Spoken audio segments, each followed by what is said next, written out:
There's a difference between being loved and being needed, but a lot of empaths never learn the difference until it destroys them. Because when someone constantly comes to you with their pain, their problems, and their chaos, it feels intimate. It feels deep. It feels like connection. You start believing, if they need me this much, they must really love me. But being needed and being loved are not the same thing. And the moment an empath finally realizes that, their entire past starts making sense. Because suddenly, you understand why so many relationships felt one-sided, why you always felt emotionally exhausted, why you gave everything and still somehow ended up feeling empty. Because you were confusing emotional dependence with love. A lot of empaths grow up believing their value comes from what they can do for other people, not who they are, what they provide, what they fix, what they heal, what they absorb. And if you grew up in an environment where love felt conditional, this pattern becomes almost automatic. You become hyper-aware of other people's emotions. You learn how to keep the peace. You learn how to comfort, how to rescue, how to calm tension before it explodes. You become emotionally useful. And at first, people praise you for it. They call you kind, understanding, different. They tell you, I've never met anyone like you. But over time, something starts happening. The relationship slowly becomes built around your emotional labor. You become the safe place, the therapist, the emotional regulator, the fixer. And because you're an empath, you don't notice the shift right away. Because helping people feels natural to you. You don't mind listening. You don't mind supporting. You don't mind sacrificing a little. Until a little becomes everything. And one day you realize the relationship only feels stable when you are giving, when you are understanding, when you are patient, when you are carrying the emotional weight. And the moment you stop, everything changes. That's when the panic starts. That's when they become distant, cold, irritated, confused. Because the dynamic was never built around mutual love. It was built around access. Access to your energy, your reassurance, your emotional availability, your empathy. And when an empath realizes this, it hurts on a level most people don't understand. Because it forces you to question everything. Did they ever really love me? Or did they just love what I gave them? That question destroys people. Because empaths don't usually love halfway. When they care deeply. They overextend, overgive, overexplain. They try to understand people even after they've been hurt. And sometimes they stay in situations far longer than they should because they confuse being emotionally necessary with being emotionally valued. Those are not the same thing. Someone can need you desperately and still not truly love you. A person can depend on your kindness while simultaneously draining the life out of you. And this is where so many empaths lose themselves because they think, if I just love harder, understand deeper, give more, be more patient, eventually the relationship will become balanced. Eventually the other person will wake up and realize your worth. Eventually they'll love you the way you love them. But a painful truth about life is this. Some people never planned to meet you halfway.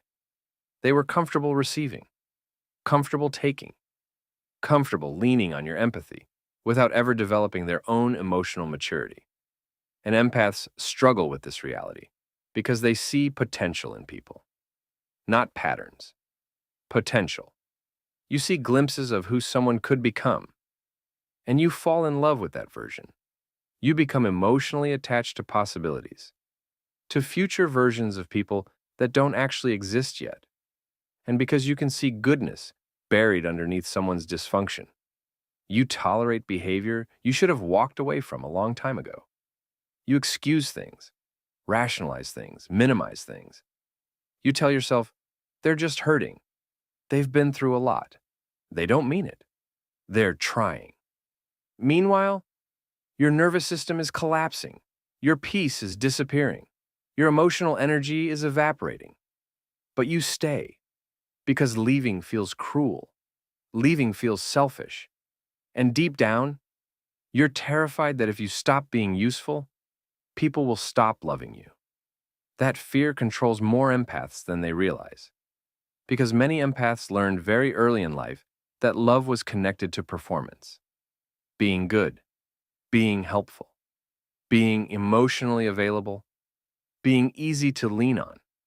And when that conditioning follows you into adulthood, you unconsciously attract relationships where your worth becomes tied to what you provide emotionally, not who you are naturally.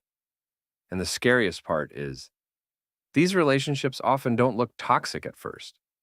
That's why empaths get trapped. Because manipulation isn't always aggressive. Sometimes it's subtle.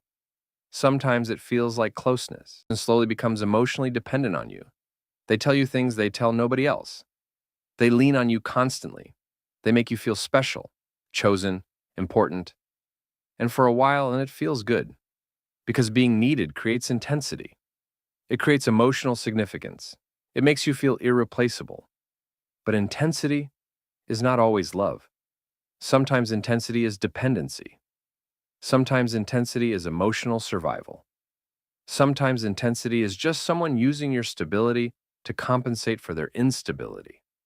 And empaths often mistake that emotional intensity for soul-level connection. That's why the ending hurts so much. Because you didn't just lose a relationship.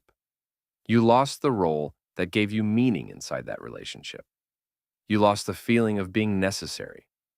And when someone no longer needs you, it forces you to confront something terrifying. Who am I if I'm not rescuing people?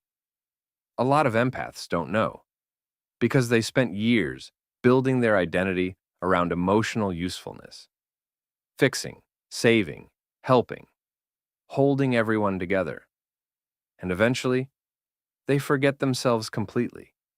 Their own needs disappear. Their boundaries disappear. Their identity disappears. Everything becomes about maintaining emotional harmony for everyone else. But eventually, the body starts telling the truth. You become exhausted, numb, emotionally detached, anxious, irritable, drained around certain people.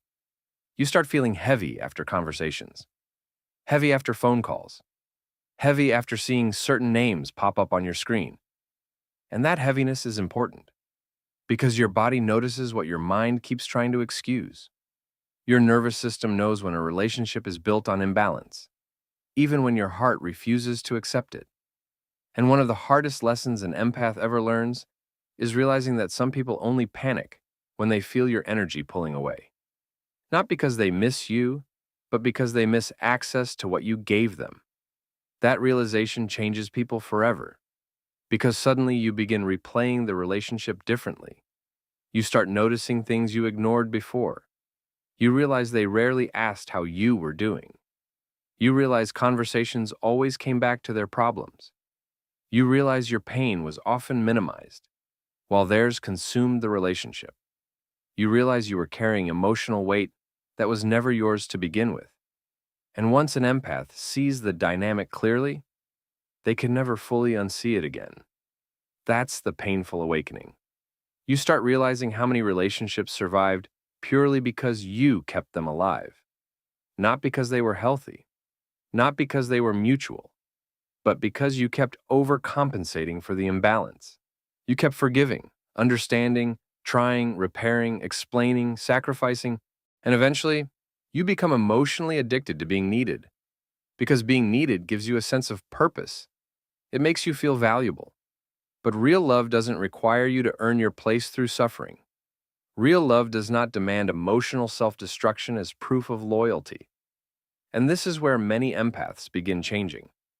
Not because they stop caring, but because they finally realize caring without boundaries destroys them. You cannot pour endlessly into people who never learned how to pour into you. At some point, you have to stop romanticizing emotional exhaustion. You have to stop calling self-abandonment love. You have to stop believing your pain makes the connection deeper. Because suffering is not intimacy. Sacrifice is not always love. And emotional burnout is not proof that you cared more. Sometimes it's proof that the relationship lacked balance from the beginning. Some people are drawn to empaths, specifically because empaths tolerate things. Emotionally healthy people would reject immediately. That's hard to hear, but it's true. An empath will sit there trying to understand someone's behavior while ignoring the damage it's causing them. A healthy person notices the imbalance early, but empaths often keep trying to heal it. And that's why they get stuck in cycles. Different person, same emotional outcome. Because the core wound never changed. The belief stays the same. If I can become important enough, needed enough, useful enough, they won't leave. But relationships built on emotional dependence are unstable by nature. Because dependence is not the same as respect. Need is not the same as love. And emotional access is not the same as genuine connection. Real love feels different. Real love does not constantly drain you. It does not make you earn basic care through endless emotional labor. It does not collapse the second you establish boundaries. Peace is what real love actually feels like, not confusion, not emotional survival mode. Peace, safety, mutual effort, mutual care, mutual emotional responsibility. And one of the biggest turning points in an empath's life is when they stop asking, how can I make this person love me?